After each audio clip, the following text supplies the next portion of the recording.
Good morning student. मैं Gumana Ram Chaudhary, assistant professor geography, government college Nawa. Student, हम मानव के प्राथमिक व्यवसायों के बारे में पढ़ रहे थे। प्राथमिक व्यवसाय में हमने पिछले क्लास में पशुचारण के बारे में पढ़ा था। आज जो हमारा टॉपिक रहेगा वो है कृषि।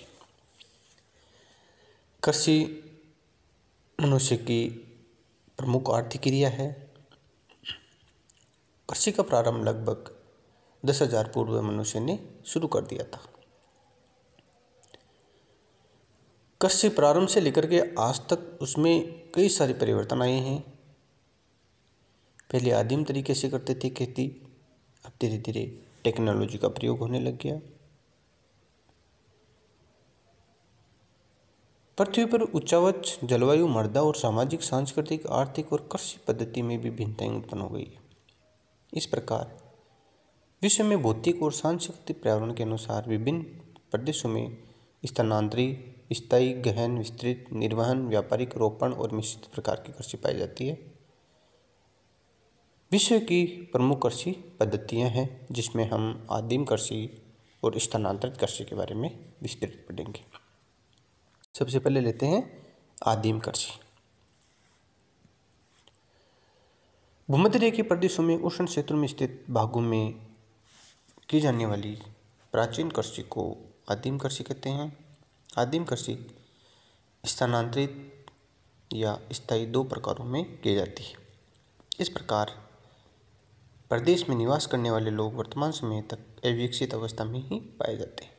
इसके अतिरिक्त आधुनिकता एवं प्रौद्योगिकी की तरह कम ध्यान देने एवं वातावरणीय दशाओं की प्रतिकूलता के कारण यहाँ वर्तमान समय में भी प्राचीन ढंग की स्थानांतरित आदिम कृषि व प्रणालियाँ पाई जाती है। इस कृषि व्यवस्था में केवल किसान परिवार के भरण पोषण जितना ही उत्पादन होता है, अतः यह एक जीवन निर्वहन प्रकार की कृषि है। कृषक अपने प्राचीन अनुभव के आधार पर आदिम ढंग से कृषि करता है, जिसके कारण इनके भोजन की आवश्यकता भी मुश्किल से पूरी हो पाती है। अतः तटीय क्षेत्रों में मछलियाँ पकड़कर ही अपने भोजन की आपूर्ति करते हैं। इसके अतिरिक्त जंगली जानवरों का शिकार, वन्य उपजों को एकत्रित करना, पशुपालन आदि अन्य गौण व्यवसायों को भी अपने जीवन निर्वाह हेतु करते हैं। आदिम कृषि वर्तमान समय में उन्नत बीजों एवं कृषि मशीनों के उपयोग के बिना प्राचीन ढंग से वनों को साफ करके की जाने वाली परंपरागत जीवन निर्वहन कृषि प्रणाली है, जिसका अधिकतम विस्तार उष्णकटिबंधीय वन्य क्षेत्रों में पाया जाता है। आदिम कृषि प्रणाली को खेतों की स्थिरता के आधार पर दो भागों में बांटा जाता है। पहला है स्थानांतरित कृषि और दूसरा है स्थायी कृषि। सबसे पहले पढ़ते हैं स्थानांतरित कृषि के बारे में। जैसे शब्द से ही प्रतीत होता है, स्थानांतरण यानी प्राचीन समय में लोग एक खेत में खेती करते थे, उसकी जैसे उपजाऊ खत्म होती थी वो खेत को बदल करके दूसरे खेत में खेती करते थे, उसमें उपजाऊ खत्म हो जाती फिर तीसरे खेत में खेती करते थे। इसका मतलब वह खेती जिसमें कृषक अपने खेतों को बदल बदल करके खेती करता है उसे स्थानांतरित कृषि के नाम से जाना जाता है। उष्णकटिबंधीय सघनीय वन्य क्षेत्रों में वनों को काटकर साफ किए गए मैदानों में की जाने वाली कृषि स्थानांतरित कृषि कहलाती है। सर्वप्रथम कृषक वनों को काटकर फसल उपजाने हेतु खेतों का निर्माण करता है। 2-3 साल तक कृषक करने के बाद वहाँ फिर से पेड़ पौधे उगने लगते हैं। तब किसान उस जगह को छोड़कर अन्यत्र वनों को काटकर मैदानी भागों का निर्माण करते हैं। यह प्रक्रिया 2-3 साल के अंतराल के बाद दोहराई जाती है। अतः वन्य पौधों के दोबारा उगने के कारण किसान अपने खेत हर 2-3 साल में बदलता रहता है, जिसके कारण ही इसे स्थानांतरित कृषि कहते हैं। इस व्यवसाय में वनस्पति के काटने एवं जलाने के कारण इसे कांटों और जलाऊ कृषि भी कहते हैं, सेल्स एंड बर्न एग्रीकल्चर।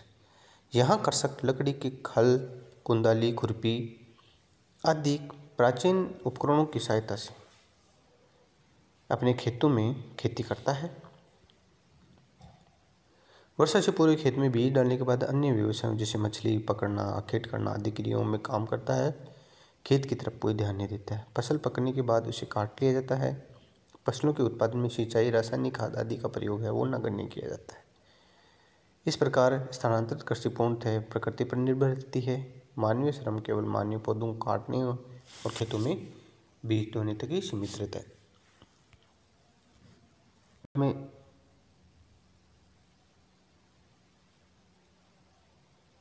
हम लेते हैं प्रारंभिक स्थायी कृषि। प्रारंभिक स्थायी कृषि में हम उष्णकटिबंधीय भाग में स्थित उन तटीय क्षेत्रों में एवं वन्य क्षेत्रों में जहाँ वन्य पौधे बहुत ही कम मात्रा में पाए जाते हैं वहाँ कृषि खेती की जाती है स्थायी रूप से। इसे प्रारंभिक स्थायी कृषि के नाम से भी जाता है। इसमें कृषक को बार बार खेत बदलने की आवश्यकता नहीं होती है क्योंकि यहाँ वन्य पौधे बहुत ही कम पाए जाते हैं। अतः एक ही खेत पर किसान अपने स्थायी निवास बनाकर खेती करता है, जहाँ कृषक परिवार अपने खेतों में उन्हीं फसलों का उत्पादन करते हैं जो उनकी भोजन की आवश्यकताएं की पूर्ति करते हैं। केवल खाद्यान्न फसलों पर ही जोर दिया जाता है।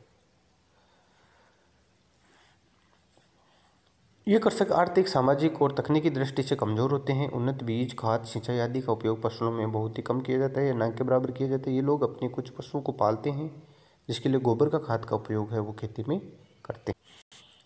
प्रारंभिक स्थायी कृषि का वितरण है वो विश्व में कई भागों में पाया जाता है। ये उन उष्णकटिबंधीय क्षेत्रों में पाई जाती है जहाँ वातावरण कृषि के लिए अनुकूल पाया जाता है। वन्य पौधों की सघनता कम पाई जाती है। मुख्य रूप से दक्षिण अमेरिका के मध्यवर्ती भागों में एवं उष्णकटिबंध में स्थित उच्च क्षेत्रों में, अफ्रीका के उष्णकटिबंधीय क्षेत्रों में, एशिया महाद्वीप के दक्षिण पूर्वी भागों में स्थित देशों में जहाँ उष्णकटिबंधीय जलवायु का विस्तार पाया जाता है वहाँ ये खेती प्रणाली की जाती है। इस कृषि प्रणाली में किसान खाद्यान्न फसलों के अलावा धान, रतालू, केला, शकरकंद, मक्का, ज्वार, बाजरा आदि का भी उत्पादन करता है। मुख्य रूप से दक्षिण पूर्वी एशिया में चावल, मध्य दक्षिणी अमेरिका में मक्का और अफ्रीका में ज्वार और बाजरा की खेती की जाती है। आदिम कृषि प्रणाली उष्णकटिबंधीय वन्य क्षेत्रों में पाई जाती है। यहाँ वातावरणीय दशाओं के प्रतिकूल पाए जाने के कारण बहुत कम जनसंख्या निवास करती है। कृषक केवल उतने ही भाग पर खेती करते हैं जितने पर उनका भरण पोषण है वो हो सके, खाद्यान्न की आपूर्ति हो सके। ये कृषि प्रणाली उष्णकटिबंधीय भागों में अनुपयुक्त जलवायु दशाएं, आर्थिक, सामाजिक, सांस्कृतिक दृष्टि से कमजोर स्थिति में पाई जाती है। इनमें तकनीकी सुविधाओं का अभाव, सांस्कृतिक संपर्क का अभाव के कारण इन भागों में वर्तमान समय तक आदिम कृषि व्यवसाय वो किया जाता है। एक बार वापस रिपीट कर देता हूँ। स्थानांतरित कृषि को विद्यार्थियों अलग अलग देशों में अलग अलग नाम से जाना जाता है। मलेशिया में लदांग, फिलीपींस में केंगिन, रोडेशिया, मध्य अमेरिका और मेक्सिको में मिल्पा, वेनेजुएला में कोनुका, ब्राज़ील में रोका, कांगो जायरी में मसोले, म्यांमार में टोंगिया, इंडोनेशिया में उमा है, श्रीलंका में चेन्ना, भारत में झूम, सूडान में नगासू और मेडागास्कर टावी आदि जो खेती है वो की जाती है इनकी। भारत में इसे झूमिंग खेती के नाम से जाना जाता है। जो आदिम कृषि प्रकार की कृषि है उसे झूमिंग खेती के नाम से जाना जाता है। अब बात करते हैं हम खनन की। कृषि हो गया हमारा खनन। आर्थिक विकास की विभिन्न अवस्थाओं में मानव कृषि, मत्स्य, आखेट आदि क्रियाओं के साथ साथ खनन कार्य भी करता है जो कि आर्थिक आवश्यकता उत्पन्न होने के बाद से ही प्रारंभ हुआ है। खनन कार्य का प्रागैतिहासिक युग में पत्थर के उपयोग के साथ माना जाता है। सर्वप्रथम मानव ने तांबे की पहचान की थी जिसे तांबर युग के नाम से जाना गया। बाद में टीन मिलाकर कांसा बनाया गया। मानव ने जब लोहे की खोज कर प्रारंभ किया तो लोहा युग के नाम से जाना गया। फिर कोयला, पेट्रोलियम और परमाणु का उपयोग धीरे धीरे प्रारंभ हो गया। वर्तमान में खनिजों में बहुउपयोगिता का पता लग गया है। फलस्वरूप आधुनिक अर्थव्यवस्था की प्रमुख क्रिया है वो उद्योगों के लिए खनन में महत्वपूर्ण प्रक्रिया मानी गई है। वर्तमान समय से विभिन्न मशीनों की सहायता से खनिजों को पृथ्वी के आंतरिक भाग से निकाला जाता है। वर्तमान समय में विश्व में खनिज व्यवसाय बहुत से लोग हैं वो लगे हुए हैं। खनिज वर्तमान औद्योगिक सभ्यता की धुरी मानी जाती है।